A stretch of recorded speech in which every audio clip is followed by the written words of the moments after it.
Donc mon début en CPGE, j'ai pas ressenti un écart tout de suite entre le bac STI2D et la prépa TSI, mais on le sent quand même un minimum une fois qu'on y est. Et pour les 2 années, sur l'ensemble des 2 années, moi j'ai trouvé que la deuxième année était plus facile, parce qu'on était déjà bien, la machine était déjà lancée, donc c'était assez facile de continuer. Pour moi, mon début en CPGE TSI, c'était un petit peu compliqué, parce qu'en terminale, j'avais tendance à être plutôt un élève bon, et quand je suis arrivé en première année de CPGE TSI, bah, c'était plutôt l'inverse, c'était plutôt la dégringolade, je me retrouvais plutôt dans les derniers, on va dire. Et du coup, c'était un peu difficile sur ce point-là. Après, pour la première et la deuxième année, il y avait quand même une marche, une différence. La première année, pour moi, c'était encore un peu compliqué parce que en même temps de la prépa, je travaillais à côté.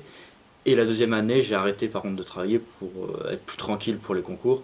Mais c'est vrai que globalement, c'était assez compliqué quand même pour moi. Alors moi, contrairement à mes deux collègues, enfin, je me suis assez bien intégré. Mon début a été plutôt relativement, ça s'est bien passé. J'ai pris le rythme tout de suite. Et pour les 2 années, moi je trouvais que la première année, contrairement à Alexandre, était plus simple que la deuxième, parce que la deuxième année, on a plus de travail, plus d'heures de cours et de DS. Du coup, moi je trouvais plus dur la deuxième année que la première. Alors pour moi, je conseille fortement la prépa parce que on y a un côté vraiment théorique qui est assez important. On pratique aussi pas mal avec des petits projets, des TD, des TP.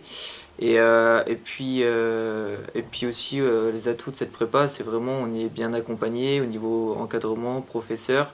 On y a même des préparateurs mentaux. Il y a vraiment un côté niveau accompagnement et puis on acquiert pas mal d'autonomie et puis enfin d'autres qualités. Je sais pas ce que vous en Ouais. pensez. Si, je suis assez d'accord. La prépa, ce qui est surtout très bien, c'est que on apprend à apprendre beaucoup de choses et ça demande une certaine rigueur, ce qui fait qu'on mûrit beaucoup et on voit aussi des attendus du métier d'ingénieur qui sont assez élevés. Donc ça aide beaucoup. Et après, pour la prépa de Saint-Jean plus particulièrement, on a, comme il se disait, voilà, un bon accompagnement. Des profs qui, des fois, on va les trouver durs avec nous, mais c'est pour notre bien. Et donc, voilà, on n'est pas laissé à l'abandon avec les professeurs, etc. Et surtout, on est dans une prépa qui ne sélectionne pas particulièrement les élèves. Ils font avec les élèves qu'ils ont et ils essaient d'emmener au mieux les élèves qu'ils ont. Mm. Bah, sur ce point-là, je rejoindrai un peu mes deux camarades parce que pour moi, la prépa CSI, c'est vraiment à conseiller parce que on a vraiment cet aspect théorique, mais quand même cet aspect mécanique et électrique, donc cet aspect plus technique qu'on a par rapport à d'autres prépas comme les prépas MP ou PC.